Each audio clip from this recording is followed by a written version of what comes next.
Herkese merhaba arkadaşlar. Yeni fragman videosuna hoş geldiniz.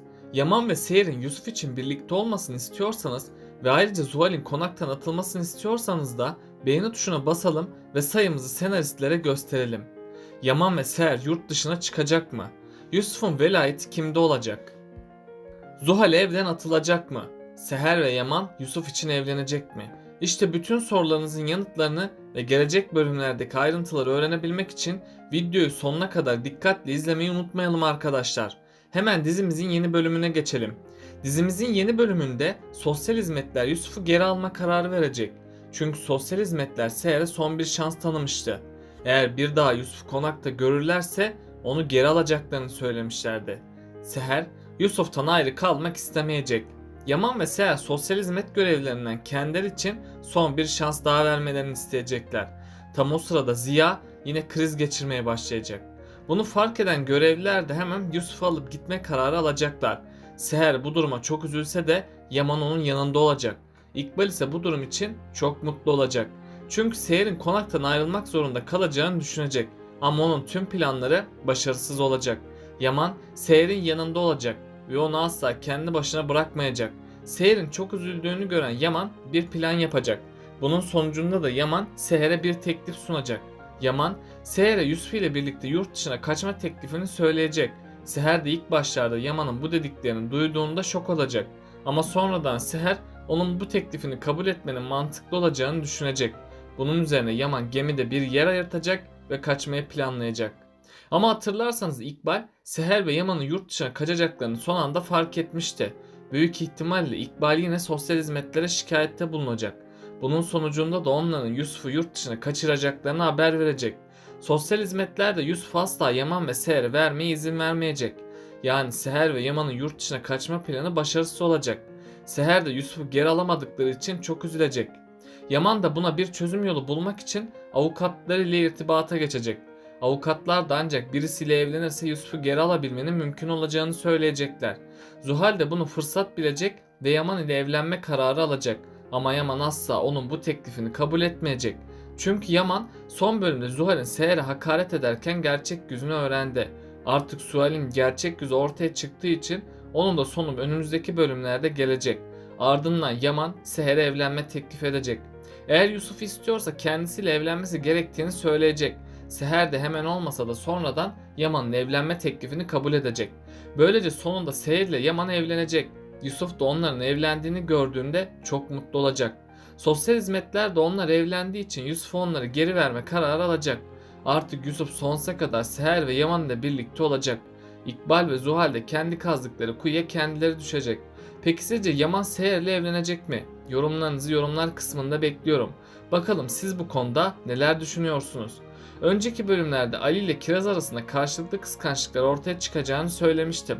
Birkaç bölüm öncesinde Kiraz'ın Ali'yi kıskandığını izledik. Şimdi ise İbo sayesinde Ali'nin Kiraz'ı kıskandığını izleyeceğiz. Hatırlarsanız en son Begüm Kiraz'a bir soru yöneltmişti. Begüm, Kiraz ile Ali'nin arasında ne olduğunu öğrenmek istemişti. Kiraz bunu duyduğunda çok şaşıracak ve ne yapacağına karar veremeyecek.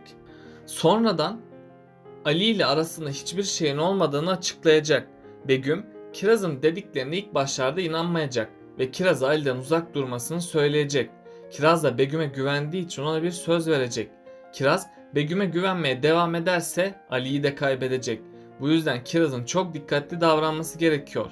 Ama Ali, Kiraz'ın kendisinden neden uzak durduğunu öğrenecek ve Kiraz ile arasındaki bağı daha da kuvvetlendirecek. Ayrıca Ali, Begüm'ün hayatından atacak ve ona hak ettiğini verecek. Yaman, Nedim'e Yusuf'un kalıcı velayet için ne yapmalıyız diye sordu. Nedim, Seher ve sen evlenmek zorundasın diyecek. Bu evliliği daha önce bekledik. Yine dediğim gibi oldu. Birbirlerine çok aşık olan ve her yakınlaştıklarında heyecanlanan Yaman ve Seher birbirlerine aşklarını itiraf etmeden önce Yusuf ve Ziya için evlenme kararı alacaklar. Umarız güzel bir düğün olur. Zuhal de kıskanır. Seher ve Yaman ilerleyen bölümlerde daha çok yakınlaşacak. Çünkü ikisi de birbirinin canından çok seviyor. Yaman, Seher'e her zaman daha da yakın olacak. Seher de Yaman'a aşık olduğu için onu kabul edecek. Yani güzel çiftimiz birlikteliklerini devam ettirmiş olacak. Ama Zuhal tüm bu olanlara dayanamayacak ve Seher'e zarar verme planları yapacak. Hatta Zuhal her şeyi göze alacak ve Seher'i öldürmek isteyecek. Eğer Zuhal Seher'i öldürmek isterse bu onun sonu olacak. Çünkü Yaman Zuhal'in gerçek yüzünü öğrenecek ve onun cezasını kendisi vermiş olacak. Neslihan ise öğrenmiş olduğu gerçekleri kimseye anlatamayacak. Eğer gerçekleri itiraf ederse konaktan kovulacağını düşünecek. Ama sonradan Neslihan Seher'e bir zarar gelmemesi için gerçekleri Yaman'a söyleyecek. Yaman bu gerçekleri öğrendiğinde çok şaşıracak. Çünkü yengesinin bunu yapabileceğine inanmayacak. Sonradan Yaman İkbal ve Zuhal'i unutamayacağı bir ders verecek ve onları hayatından sonsuza dek çıkaracak. Begüm halen Ali'yi aklından çıkaramıyor ve onu asla bırakmayı düşünmüyor. Bu yüzden Begüm Ali'yi elde edene kadar asla durmayacak. Bu yolda tüm kötülüklerini devam ettirecek. Ona bu konuda Sultan Ala da yardımcı olacak. Ama Begüm amaçlarına ulaşamayacak. Çünkü Ali Kiraz dışında kimseyi düşünmüyor ve Kiraz'a tamamen aşık olmuş durumda. Kiraz da Ali'yi çok seviyor ama henüz duygularını açıklayamayacak. Sonradan çiftimiz birbirlerine aşklarını anlatacak. Bunun üzerine Ali ve Kiraz sevgili olacaklar. Ama her şeye rağmen Kiraz'ın Begüm konusunda çok dikkatli olması gerekiyor. Yoksa Begüm Kiraz'a zarar vererek onu Ali'den uzaklaştırabilir. Seher, Yusuf'un velayetini yeniden aldığı için kendini çok mutlu hissedecek. Yaman da Yusuf'un gitmemesine çok sevinmiş olacak. Yusuf'un konakta kalması yasaklandığı için Seher gitmek zorunda bırakılacak. Yaman da Seher'siz yapamadığı için onların peşinden gidecek. Önümüzdeki bölümde Seher ve Yaman birbirlerine daha da yakınlaşacak. Yusuf da onları anne ve babası olarak gördüğü için evlenmelerini isteyecek. Seher ise evliliğin kolay olmadığını söyleyecek. İnsanların kendisi için doğru kişiyi bulması gerektiğini anlatacak. Tabi Seher bu sözleriyle Yaman olan aşkını itiraf edecek. Seher kendisi için en doğru erkeğin Yaman olduğunu bir nevi açıklayacak. Çünkü Yaman ve Seher birlikte yapboz yapıyordu. Yusuf da keşke siz benim annem ve babam olsaydınız demişti. Tam o sırada Seher bir konuşma gerçekleştirmişti.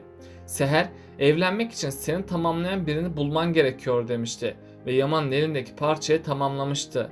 Seher'in o parçayı tamamlaması Yaman'a olan aşkını kanıtlar. Yani Yaman ve Seher sonunda tamamen yakınlaşacak ve birbirlerine olan aşklarını itiraf edecekler. Ayrıca Yusuf'un velayet davası da hala sonuçlanmadı. Sosyal hizmetler Seher'e son bir şans daha verdi.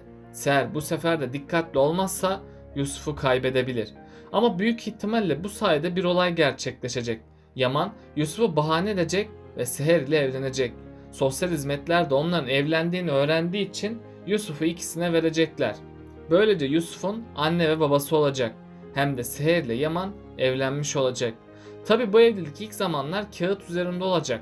Sonradan Yaman ve Seher'in aşkı buna daha fazla dayanamayacak. Sonunda Seher ve Yaman'ın evliliği gerçeğe dönüşecek. Evet arkadaşlar, bu analizimin de sonuna geldim. Bunun gibi videoların devamının gelmesini istiyorsanız kanalıma abone olup bu videoyu beğenerek bana destek olabilirsiniz. Sonraki videolarda görüşmek üzere. Kendinize iyi bakın. Hoşça kalın.